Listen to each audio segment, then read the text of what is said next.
All right. So I've been told that you're married to a movie star.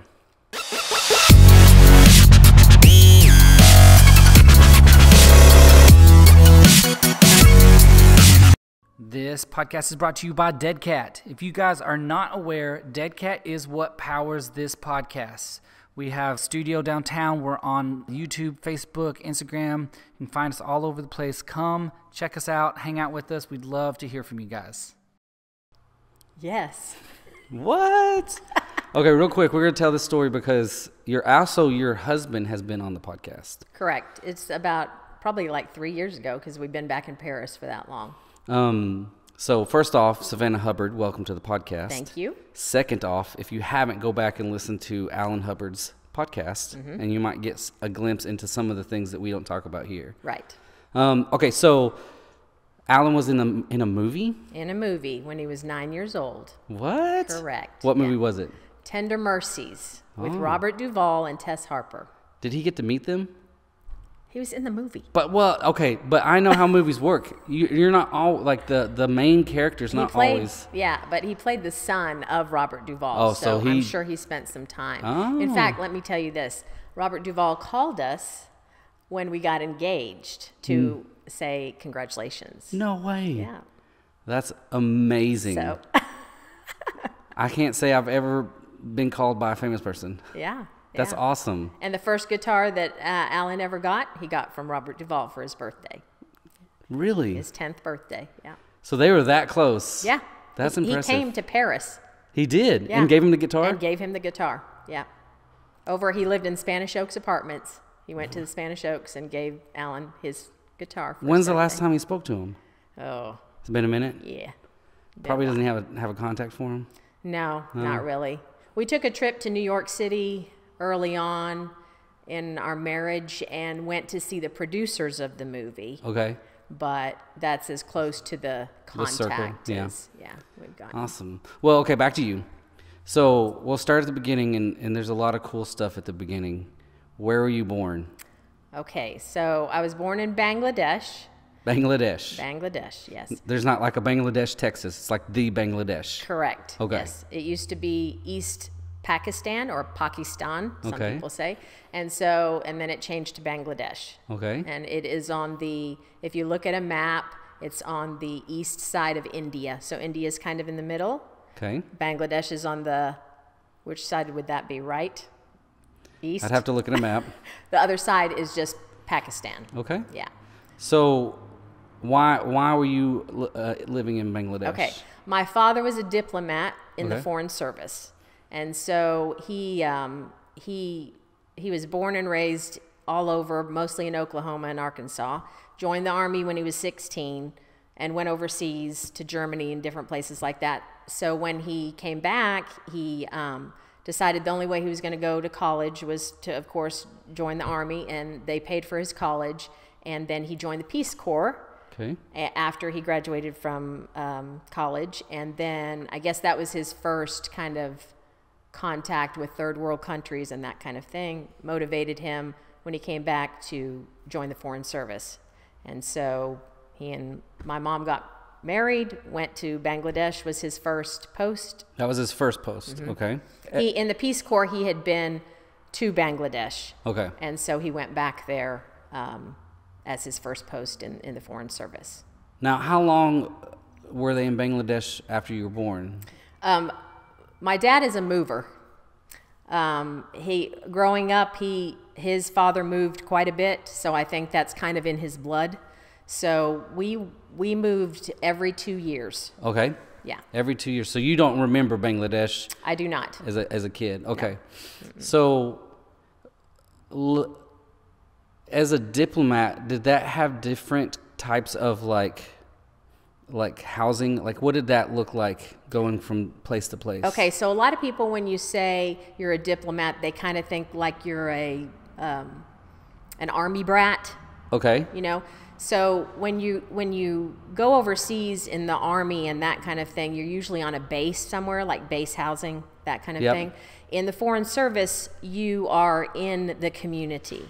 Okay. So he was in an agency called the United States Information Agency, which is no longer a part of the State Department. Okay. But it originated in the 70s and went till, I think, 1999 is when it went out.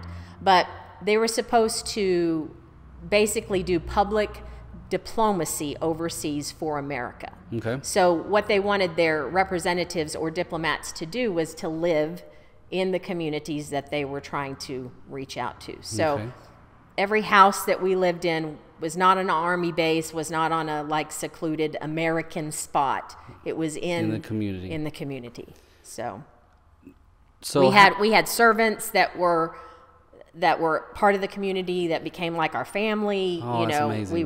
We were very involved with the culture. Did y'all like learn the languages every time you moved? It's so shameful to say. But my dad had to learn every language. He did? Yeah. Was he good at something like that? He was apparently pretty good. But now, I mean, like it's all mixed up in his head. Like he knows a few words of this and a few words of that. But the way that it went is you had language training before you were sent over to the country so that you could at least communicate on a conversational level. Gotcha. So he did, but of course we moved so often. I mean, we knew little words, but we never really got fully immersed enough to learn the language. So how many, do you remember the number of places you went? You know, I was trying to recount before coming on here. I think it's 8. 8, so you 8 lived in countries. 8 countries. And then numerous places in the States. Do you have a favorite? I knew you were going to ask me that. You know how in your life, wherever you have kind of had the most intense experiences, you know, at certain points in your life, that's where you're going to like land for, that's my favorite place kind of. Probably Norway, because I was a teenager there. So lots of good memories and things like that are associated with that place. But I mean, Africa is beautiful. India, we lived there. I mean, just exotic. What was the food like in India? Oh, I loved it. I've always heard it was one of the hardest places to get used to. Like, it's not bad food. It was just so different that it's hard to get used to. Well, most of our travels were in the Middle East, and so we were used to that. Let me tell you a story.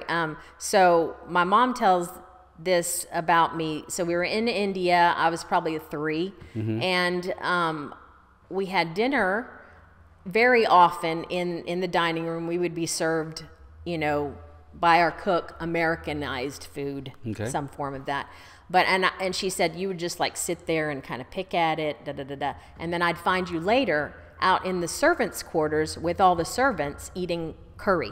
Really? Yeah. And so they would how they did it. It's like a family style thing. You know, they use their hands to eat, and so I would just be squatted down there with the rest of all of the people who were, you know, our house workers and things like that, just eating curry. That's awesome. Yeah, so. Okay, so another question. Out of all of these places, what was the scariest moment or scariest thing that's happened to you in all of those experiences? Probably Afghanistan. Okay. So we were supposed to be there for 4 years, which would have been the longest post that I had ever, you know, lived in. So I was very excited. Okay. I thought, oh gosh, you know, I'll get to be there, you know, longer than a minute. But it was right around the time the Russians invaded Afghanistan. And so we were there when that happened. We had only been there probably 6 months.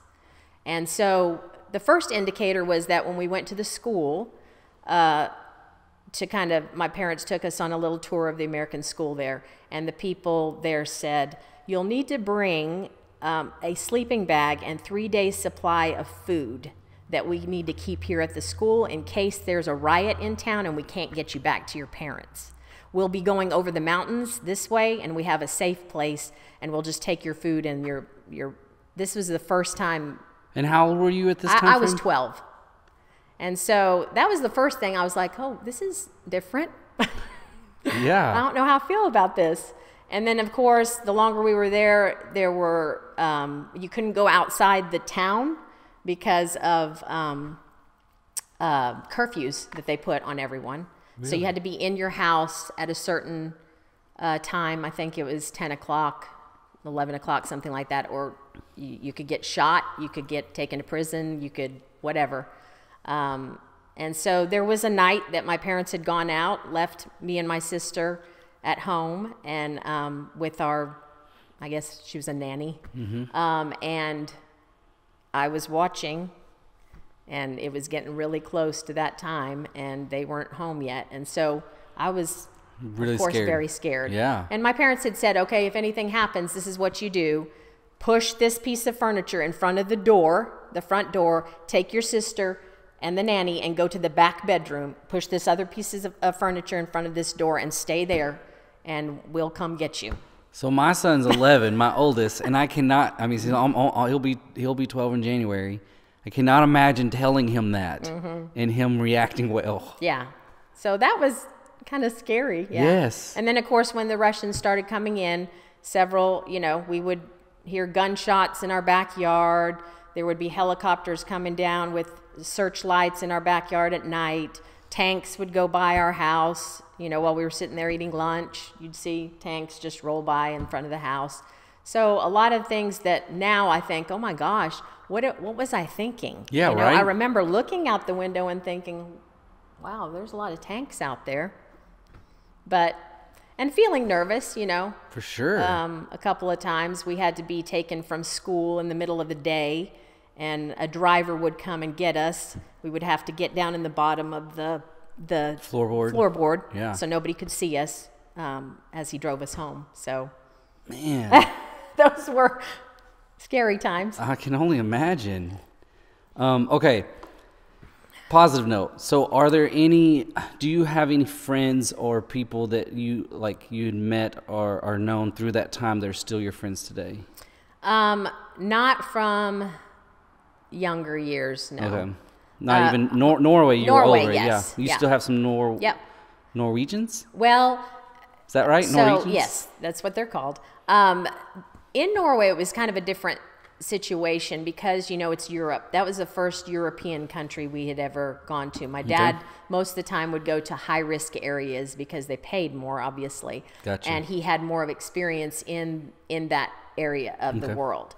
So towards the end of his term in the Foreign Service, my mom, of course, after we got evacuated from Afghanistan, because we had 3 days to pack everything and get out. And then we were transported out. My dad had to stay there until the country completely shut down. So after that, she was like, no more Middle East. Okay. Well, we went back to Pakistan. And then which is still Middle East. But then after that, she was like, absolutely no. And so we went to Europe. Got you. And so there was an American school there. Everybody speaks English in Europe. Yeah. And so most of my friends were American kids at the American school. Gotcha. Either oil company kids who were over there, Army brats, or Foreign Service, military, State Department, that kind of thing. So they're all Americans, basically. But you did have some friends that you're still in contact with from those that. kids in that I went to school with there, yeah. That's cool. That's several, really cool. Yeah. Did you have siblings? Yes, I have a younger sister and brother. And how well did they take the moving, and was it easy on them? Yeah, I mean, my brother is 9 years younger than I am, and so he didn't have quite the upheaval as we did. He only lived in a couple of countries before my dad retired. But my sister and I mean, I think we both had similar experiences. We enjoyed it. I mean, if you asked her now, she would probably have the same kind of, feelings about her childhood, that it was great, that it was, really gave you a different view of life, Got you. I think everybody needs to experience one foreign country in their life. I agree with that 100%. At least. I've traveled several times to foreign countries, and I've enjoyed it. And I've been both in really poverty-stricken areas like Haiti, and I've been in much nicer areas as well. And both sides, it's people should be able to experience something outside of their local community, right? Just to see it. Yeah, and it gives you a different perspective of your own smallness here, you know, and sometimes it helps you interpret your experiences differently because you know that the world out there is so big, you know, and so I think it helps you in a lot of ways. Yes, you know, I agree with that. Okay, so explain to me how you ended in Paris. Okay, so my parents retired here. And how old were you when they retired? I was in college. Okay. Yeah. Okay. So I moved back for the first time permanently when I went to college. Okay. And then they weren't overseas. His last post was in Hawaii. So I went to my freshman year of college. Nearly overseas. Yes, I mean, it is over. Kind of. It's over a sea, but like, you get what we're saying. Yeah. So they were still in Hawaii. I had gone there my freshman year of college, and then I moved back to the mainland because they were getting ready to retire and come back. So, so you were 1 year in Hawaii? Yes. Okay. 1 year, and then I went to a small school in Arkansas, which my mom is originally from Arkansas. So they were moving back. They had land in Montana that they had bought in amongst all of our travels, and they also had land here in Texas. So they went to Montana after retirement to see if that's where they wanted to settle and live. They made it 1 year and decided the winter was too much and we're going to sell the house and then move back down here to Texas, which is where my parents mostly were in Texas, Oklahoma, Arkansas area. And so basically they were in Montana, and my dad had done all this investigation about where the taxes were better, you know, I mean, all that kind of thing, and threw like 4 different places into a hat that they might want to move, and had my brother pick it out of the hat. No way. Yeah. Are you serious? Yep. We had no contact with anyone here. And it was Paris, Texas. And it was Mount Pleasant. Mount Pleasant, okay. So they packed everything, drove from Montana down to Mount Pleasant, looked around, didn't really like it, came up here and said, yeah, we like it here. Bought a house and have been here more than 30 years.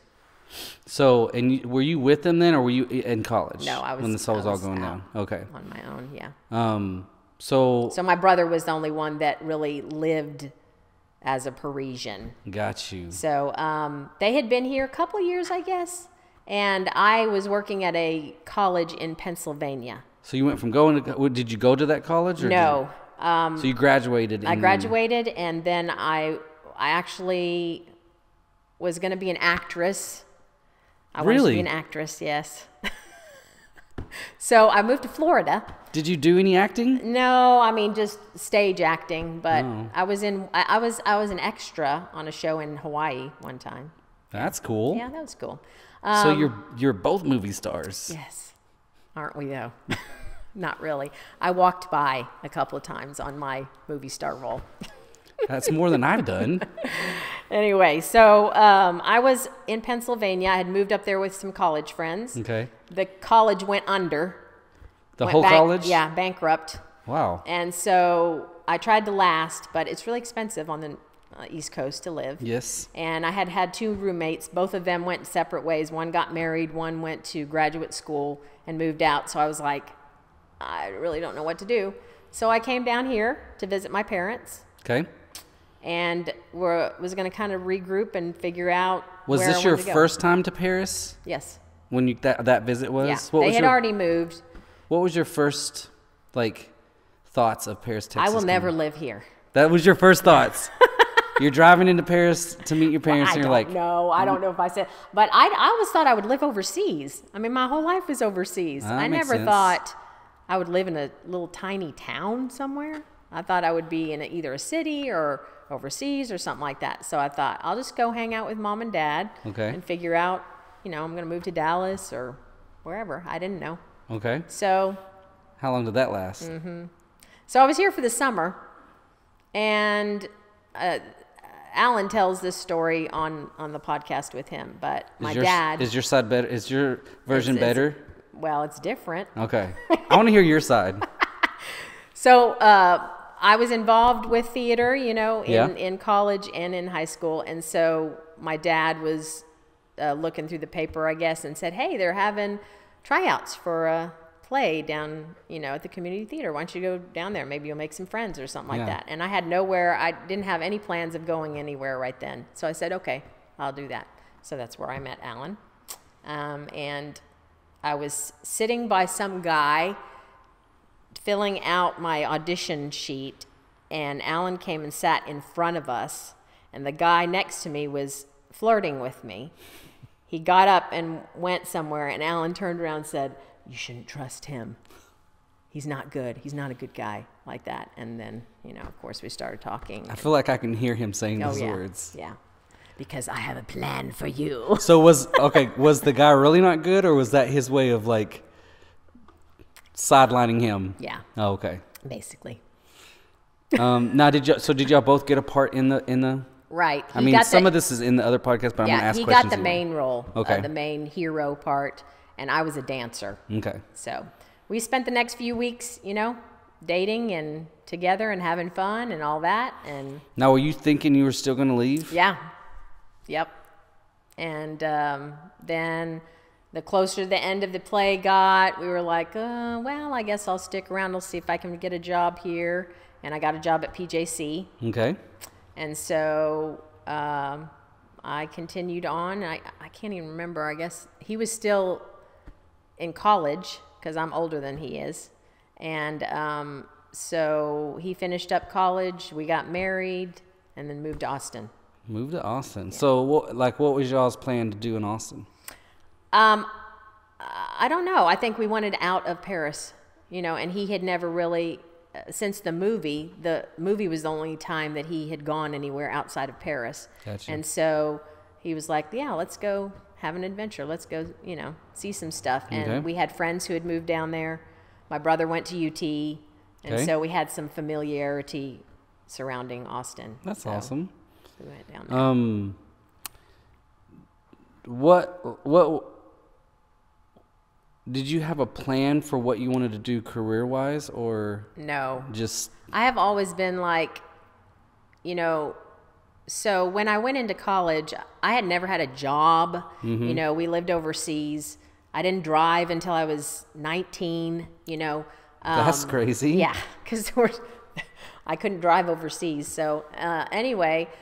So I was like, I had known that I wanted to experience life, and maybe I didn't know what I wanted to major in, but my dad was pretty insistent that I was going to go to college, and if I wanted him to pay for it, I was going to go right now.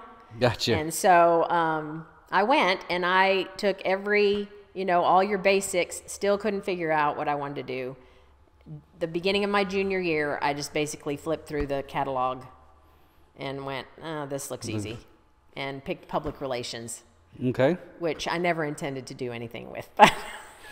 Did you think that after y'all were married that y'all might still go overseas again? Again for you? I didn't know. Maybe kind of. Alan's stepdad is from Iran. Mm-hmm. And so he kind of has a connection to outside the box thinking. So I thought maybe, and he thought about going in the Navy once, when we were first married. Okay. And so he was open to overseas or different kinds of living. So maybe there was a thought that we might go overseas, but I don't ever remember thinking, yes, we are absolutely going to, go. But I didn't think we would live here. You did? No. So how long were y'all in Austin? So we went down there intending to to live. To live? Yeah. Forever? And we were there for less than a year, and I got pregnant. And then I tried to, plow through, we're going to make it. But then the closer I got to having the baby, I was like, my mom's not here. Yeah, I was going to say, you don't have family there, yeah. Yeah, anything like that. And then by that time, Alan was kind of done with being a little fish in a big pond instead of a big fish in a little pond. And so he's like, yeah, let's go back to Paris. Okay. So we came back to Paris and then started having kids. And so how many did you have in this time frame? You had 3 boys, right? Right. No, 4. 4 boys. 4 boys. Goodness. Yeah. I can barely handle 3. Yeah. I can't imagine 4. Yeah, 4. So, and then I know he told you on the other podcast, then we went to go adopt our daughter from Ethiopia. Tell me a little bit about that. Like, how did y'all decide to go to Ethiopia? Like, tell me a little bit about that. So, you know, my mom worked in orphanages overseas when we were living there. Okay. And my parents had actually adopted a baby from Vietnam when my dad was serving there. So in the midst of the Foreign Service and all that, the Vietnam War happened.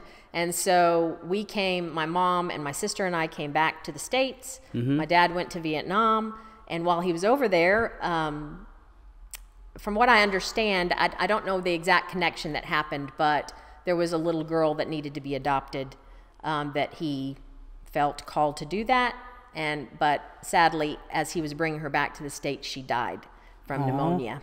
And so we never got to see her, so adoption was kind of in there with my family in a kind of way. And then my mom, of course, worked with orphanages. So I think all the time I was thinking that would probably be in my life somewhere. It's just been heavy on your heart. Right, yeah.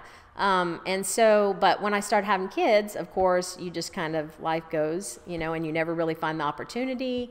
And we were, you know, still really young and not making a whole lot of money. So it was kind of out of the realm of thinking that we could even afford to do anything. And I was very drawn not to domestic adoption, but to overseas because of your past. Yeah, that makes sense. So after 4 boys, it just kind of came to a place where we were like, okay, this looks like I still wanted to have more children. Mm-hmm. This looks like a good place to kind of talk about adoption. And so at that time, China was huge in adoption.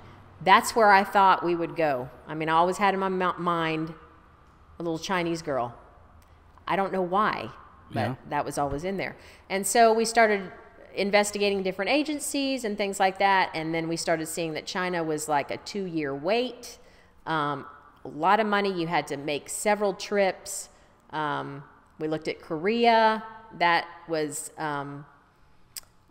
financial things there. You had to make a certain amount of money. So things started kind of like, you know, closing. Doors started. So we'd already picked an agency, and then all of a sudden I had called and they had said, well, you're not going to qualify for this and this. And they said, we just opened up in Ethiopia. We have our program there that just opened up. It's new. It's pretty quick. And the availability is strong there. And so we just kind of switched gears, which is interesting because I don't know why we didn't think of it, because, you know, I lived in Africa. Yeah. I went back on a mission trip after college to Africa. My sister at the time was married to an African American. Alan's little sister is married to an African American. So we already had like a lot of you know, kind of representation in our family. And I was like, why didn't I guess it just never occurred to me. So we went the Ethiopian all the signs were pointing. Pointed to there, but I was just thinking China just because it seemed like the greatest need was there at the time. Yeah, that makes sense. So anyway, so that's how we landed on Ethiopia. And it was about 9-10 months from when we first filled out paperwork to when we went to go get her. Tell me about that. What was picking her up like the going there and like, tell me about that. Well, you know, we went with 5 other couples. So there were 6 families going to the same care center is what it's called. Okay. So most people would think of an orphanage type situation in most countries. But in Ethiopia, they don't have any, they don't have social workers. They don't have like those organized things to look after orphans over there. And so they have individual agencies that come over that set up smaller care centers. So it was basically a big dorm, but it only had like 50 kids. You know, not like what you would think of like in Russia, where they would have hundreds and hundreds of kids lined up in cribs and all that. It was not like that. And so we went over and spent the first day there just kind of mingling with all the children, and of course meeting our specific child. Our agency placed us with a child, so we didn't pick her. Okay. Some countries like Russia, you go in, they bring in a bunch of kids, and you pick which one you want. Okay. We were not up for that. We did not want to say, oh, it's not like a puppy, you know, where you're like, oh, see which one approaches you and then go with that one, you know. Yeah. So we just allowed the agency to pick her. They put us with her, and we were initially going for a baby, but we were also open to sibling groups. So on the age bracket when we filled out the paperwork, they said if you're open to a sibling group, because of course we wouldn't want to divide a baby from another, brother or sister. So you have to put the age range up to 3, 4, whatever. So because we widened our age range, then they put us with all children in that area, and she just happened to be a single 3-year-old. Okay. She was not an infant. Okay. So she had just turned 3 when we went to go get her, and she was just cute little girl. And not afraid.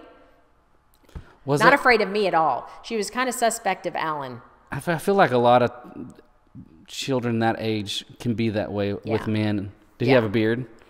Did he?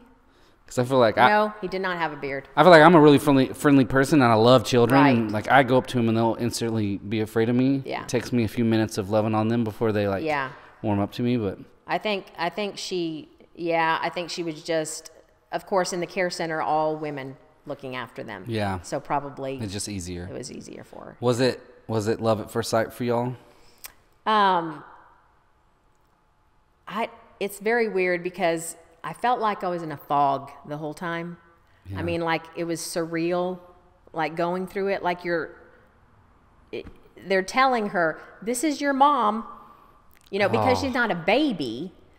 There's a different dynamic that happens. Yeah. You know, she's a toddler and she can speak. And the ladies are saying, "Go, that's your mother." And she's just walking up to Does she have any memory of that? No. Okay. We have video of it, of course. But she's saying, "Mommy." But I mean, I don't know what she's thinking. Yeah. I don't know what she's thinking about those women telling her that, because they primed them before. Right.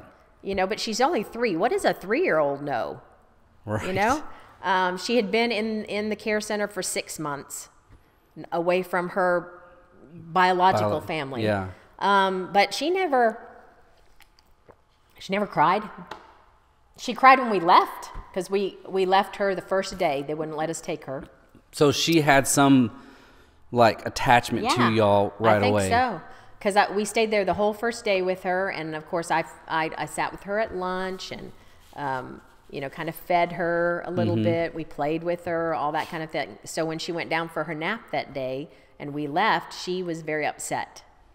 And that had to feel good a little bit, right? Yeah, but just heartbreaking. Yeah, because she was just don't leave me. I just attached to you. Don't go. Yeah. So I think she never even looked back. I mean, there was another poor family there. Their little girl screamed and cried every time they would pick her up. She was terrified. I came back. I went on a mission trip to Beijing, and when we flew back, there was a family that was sitting. So it was there's 3 rows, 2 window rows in the middle row. I was on a window row, and there's the family was in the middle row, and they had just adopted a baby, and it was a long flight for everybody that was close to that family, because that baby was not ready. Yeah. And it was heartbreaking because they were trying so hard. I know. Yeah. I mean, when we came back from Ethiopia, our entire flight was filled with adopted kids and families. So there were probably 20 of those families on the flight, thank God, because we weren't the only ones having to battle. Everybody's living through Everybody's, that with you. Crying babies and all that kind of thing. So that was good. The second part of the flight was not so good because we were by ourselves with her, and she was not having the seatbelt on the airplane. She did not like that, and she was up and down and kicking the chair and all of that. We gave her Benadryl. She wouldn't sit and watch movies. We thought, oh, she'll be fine, you know, because it's like a long flight. Yeah. She'll just watch this.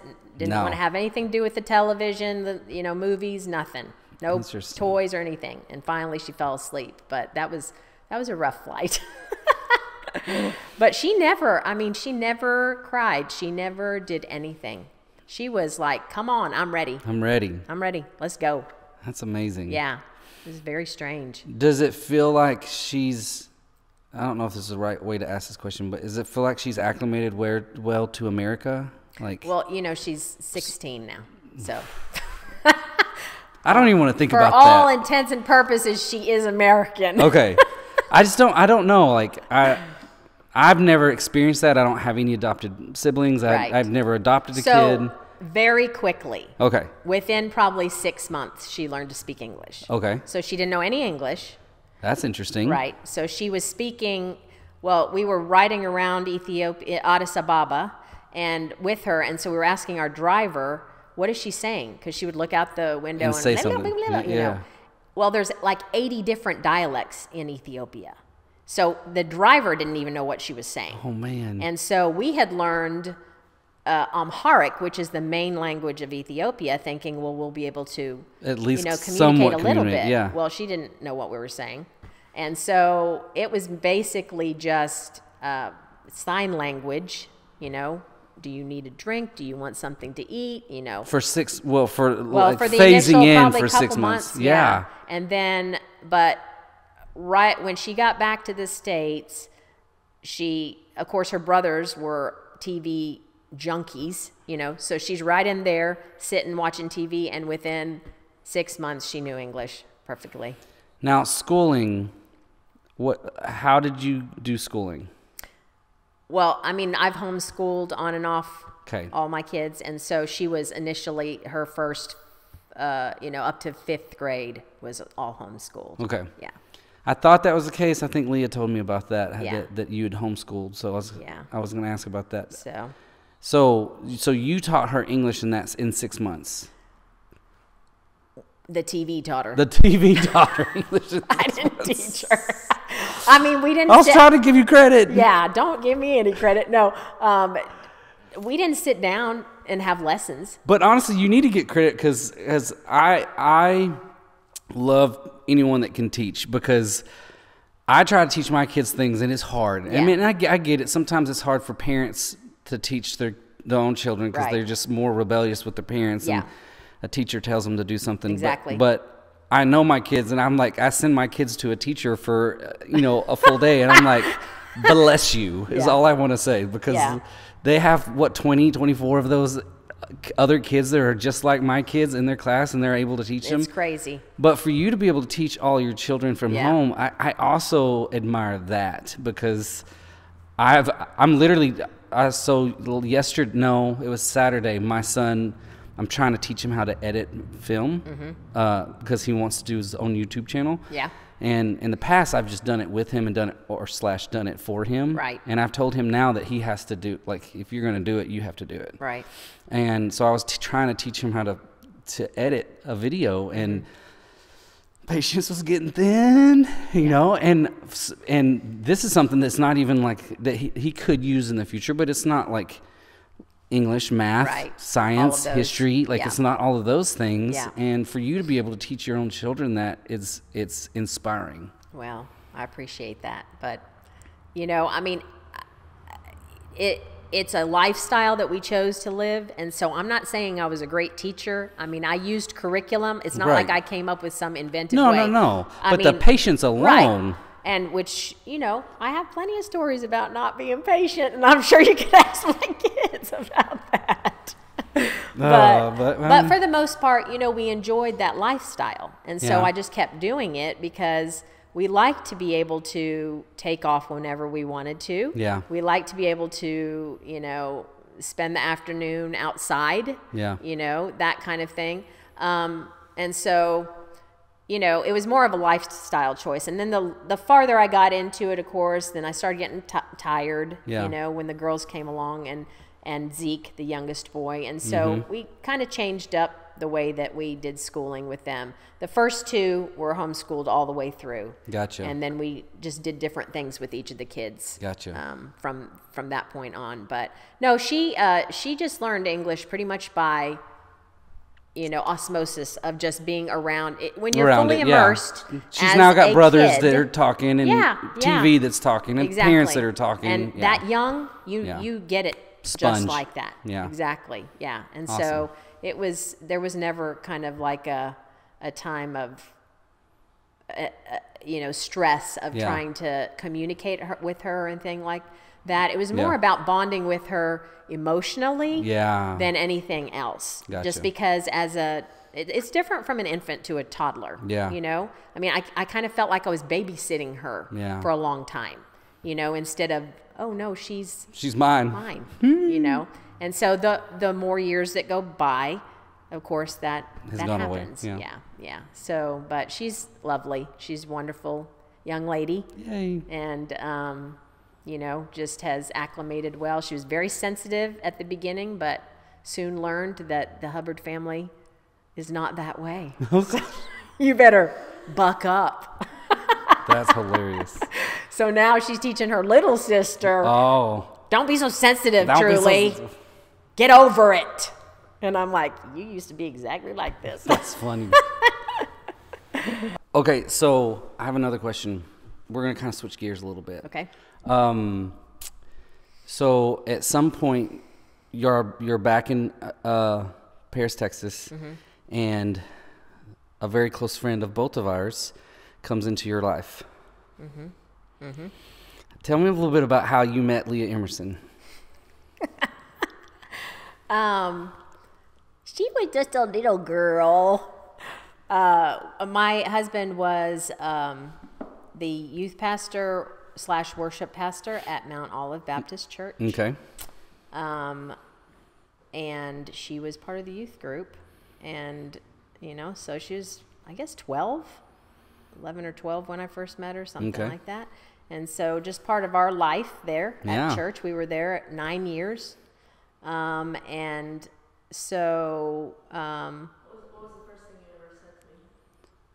Do you remember? No. Do you remember? Yeah. What? I used to give you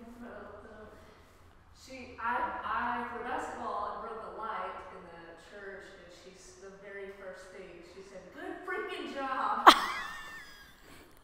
And I was like, she just said freaking. That's a bad word.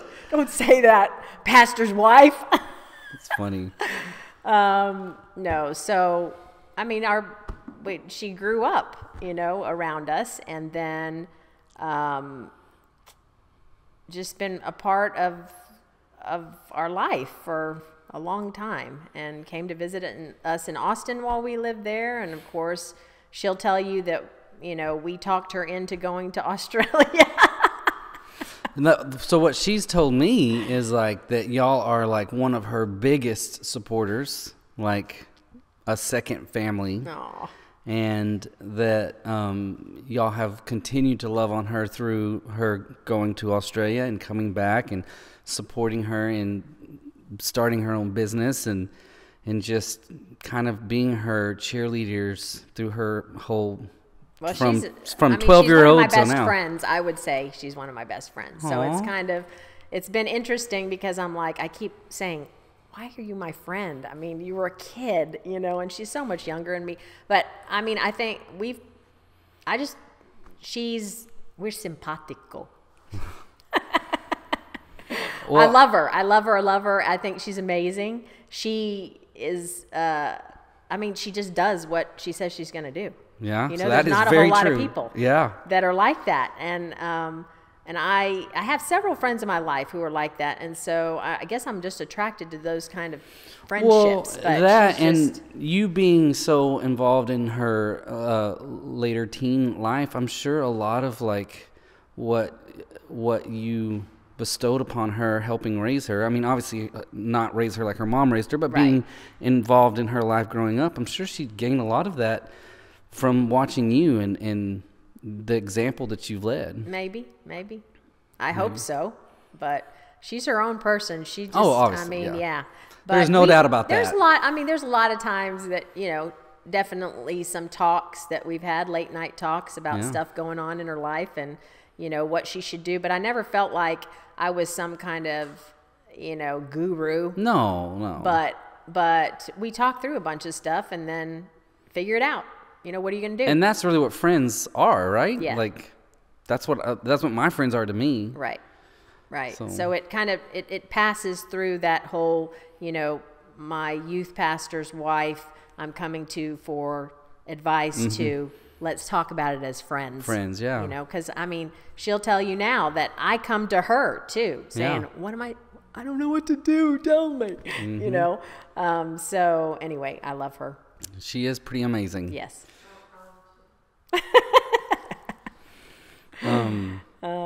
That's awesome. Yeah. So let's talk just real quick. We're landing this plane. Okay. Tell me a little bit about life now. Like what's going on in your world now? So my kids are all out of the house. I mean my as far as like still have 3 living at home, but they're in school, so Gotcha. I'm not homeschooling. I haven't been for a couple of years now. I've substitute taught at North Lamar and Chisholm and at Trinity where the girls go to school. Trying to kind of find what I want to do now, I guess. What my place is. Is there a vision for that? No, not really. You don't have an idea yet? No. I kind of bounce around. I don't, at this point in life, you're kind of like, you know what you know. Mm-hmm. I'm not real hip on learning anything. You don't want to go back to school? Well, I would go back to school, but not for anything you could use. I'd probably go, get my master's in anthropology or something like that. But, so getting back into the work world, like a career-wise, is kind of hard right now. Yeah.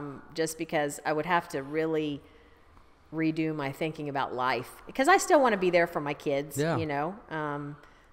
for as much as they need me. I've got a 10-year-old still, so it's a ways to go before she's truly independent. Yeah.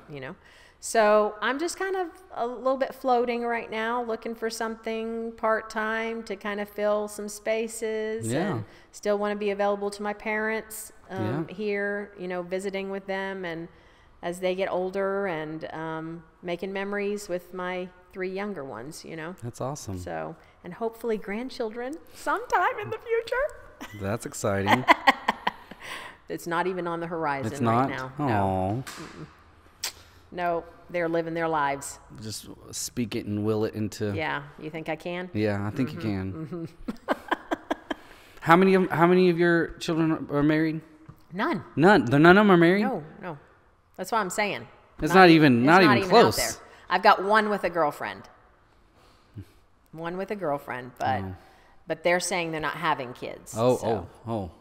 So this is the problem you have, when you have a big family, they either go one way or the other. They either follow you in saying lots of kids, or they go no kids. No kids. I'm not doing. So what you're saying is, how many that are eligible for marriage? Like, how am I old enough to be? 3. So there's 3 boys out there that are single. If there are any nice girls that are listening to this podcast that need a date, yeah, we've got 3 eligible men right now. Well, one has a girlfriend. Well, okay, one has a girlfriend. But so the 2. oldest and the third. There we go. And the third one lives here in Paris. There you go. Yeah. So We'll get him hooked up. He's got a good job. Good He's job. Very stable, fun-loving guy. Oh, this is and he'll fun. kill me. And he's gonna kill you. We won't say his name. It's Elijah. Yeah, it's Elijah. Okay, just know that I didn't say that. Don't get mad at me. That's okay. Well, Savannah, thank you for Broadway. Thank you for being on my podcast. It was a lot of fun. Thank you for having me. I enjoyed having a conversation with you. Yes. I think this is the longest we've ever talked. Yes, it is. Yes, for sure. it is. In a straight line. Right. So. Right. Well, thank you again. All right. You have a good day. Bye, guys. Bye.